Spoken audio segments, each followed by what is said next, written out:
ഇപ്പോൾ പ്രധാനപ്പെട്ട ഒരു വാർത്ത വന്ന് കോഴിക്കോട് അല്പസമയത്തിനകം ദീപക് തർമ്മണം തത്സമയം ചേരുകയാണ്. കോഴിക്കോട് മെഡിക്കൽ കോളേജിൽ ചികിത്സയിരിക്കുന്ന നിപ്പ രോഗി അത്യാസന്ന നിലയിലാണെന്ന് അറിയുന്നു. അദ്ദേഹം മരുന്നുകളോട് പ്രതികരിക്കുന്നില്ല. കൂടുതൽ വിവരങ്ങളുമായി ദീപക് ചേരുന്നു. Deepak, good morning. കൂടുതൽ വിവരങ്ങൾ എന്താണ്? Very good morning S K N. രോഗി അത്യന്തം അപകടാവസ്ഥയിൽ വെന്റിലേറ്ററിൽ തുടരുന്നു. ബോധരഹിതനായാണ് തുടരുന്നത്. അല്പം മുൻപും ഈ ചികിത്സിക്കുന്ന അധികൃതരോടും ആരോഗ്യമന്ത്രിയോടും സംസാരിച്ചു. രണ്ട് പ്രശ്നങ്ങളാണ്. ഒന്ന്, ഈ രോഗി നേരത്തെ മിംസ് ആശുപത്രിയിൽ നിന്നും മെഡിക്കൽ കോളേജിൽ എത്തുമ്പോൾ തന്നെ അപകടാവസ്ഥയിലായിരുന്നു.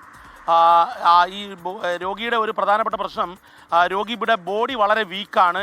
നേരത്തെ തന്നെ ആൽക്കഹോളിക് ആയതിൻ്റെ പ്രശ്നം കൂടി ഉണ്ട് എന്നുള്ളതാണ് ആരോഗ്യമന്ത്രി പറയുന്നത്. അപ്പോൾ അതുകൊണ്ട് തന്നെ മരുന്ന്, ഈ മൊണോക്ലോൺ ആൻറ്റിബോഡി മരുന്നാണ് ഇതിൽ ഏറ്റവും ഒടുവിൽ നൽകുന്ന മരുന്ന്.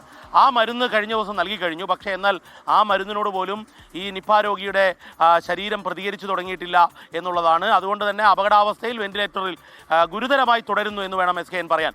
മറ്റൊരു പ്രധാനപ്പെട്ട കാര്യം, എസ് കെ എൻ 4 പേരെ ഇന്നലെ ഈ രോഗിയുമായി ഹൈ റിസ്ക് കാറ്റഗറി, അതായത് കൂടുതൽ ഹൈ റിസ്ക് കാറ്റഗറി എന്നാണ് അവർ പറയുന്നത്, കാറ്റഗറിയിൽപ്പെട്ട 4 പേരെ മെഡിക്കൽ കോളേജിലേക്ക് മാറ്റിയിരുന്നു. അവർ ചില ലക്ഷണങ്ങൾ കണ്ടതുകൊണ്ടാണ്. ആദ്യം ഒരു 3 പേരെ മാറ്റിയിരുന്നു. ആ 3 പേരുടെ സ്രവ പരിശോധന നെഗറ്റീവായിരുന്നു. ഈ 4 പേരുടെ സാമ്പിൾ എടുത്തു കഴിഞ്ഞു, സ്രവ സാമ്പിൾ എടുത്തു. അതിൻ്റെ റിപ്പോർട്ട് ഇന്ന് വരുമെന്നുള്ളതാണ്. മറ്റൊന്ന്, ആരോഗ്യമന്ത്രി തിരുവനന്തപുരത്ത് നിന്നും ഇങ്ങോട്ട് കോഴിക്കോട്ടേക്ക് പുറപ്പെട്ടു. അദ്ദേഹം കോട്ടയം പിന്നിട്ട് കഴിഞ്ഞു. 11:30 മണിക്കാണ് കോഴിക്കോട് കലക്ട്രേറ്റിൽ ഇന്ന് ഉന്നതതല യോഗം ചേരുന്നത്. ആരോഗ്യമന്ത്രി ഇവിടെ തന്നെ ക്യാമ്പ് ചെയ്യും എന്നുള്ളതാണ് അദ്ദേഹം പറഞ്ഞത്. DHS ആരോഗ്യവകുപ്പ് ഡയറക്ടറും അതുപോലെ DMEയും മെഡിക്കൽ വിദ്യാഭ്യാസ ഡയറക്ടറും ഇന്ന് യോഗത്തിൽ പങ്കെടുക്കുന്നുണ്ട്. ആ യോഗത്തിന് ശേഷമായിരിക്കും ഇനിയുള്ള മറ്റു കാര്യങ്ങൾ തീരുമാനിക്കാൻ പോകുന്നത്.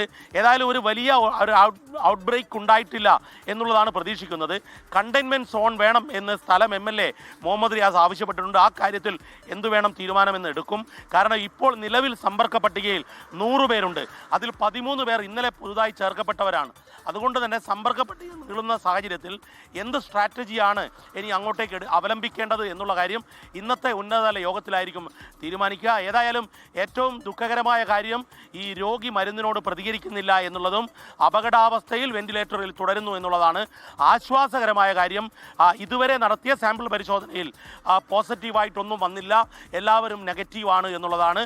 കനത്ത ജാഗ്രത ഈ രാമനാട്ടുകര ഫറൂഖ് കോളേജ് മേഖലയിലുള്ളവർ പുലർത്തേണ്ടതുണ്ട്. ഈ ക്വാറന്റൈനിൽ പോയവർ പൂർണ്ണമായും ആ ക്വാറന്റൈൻ അക്ഷരാർത്ഥത്തിൽ പാലിക്കേണ്ടതുണ്ട്. ആരോഗ്യ പ്രവർത്തകർ ഉൾപ്പെടെയുള്ളവരുണ്ട്, അവരെല്ലാം തന്നെ ക്വാറന്റൈനിലാണ്. ഏതായാലും ജാഗ്രതയാണ് ഇപ്പോൾ കോഴിക്കോടിന് അനിവാര്യം എന്നുള്ളതാണ് ആരോഗ്യവകുപ്പ് അറിയിക്കുന്നത്. S K N. Okay, thank you Deepak തർമ്മണം.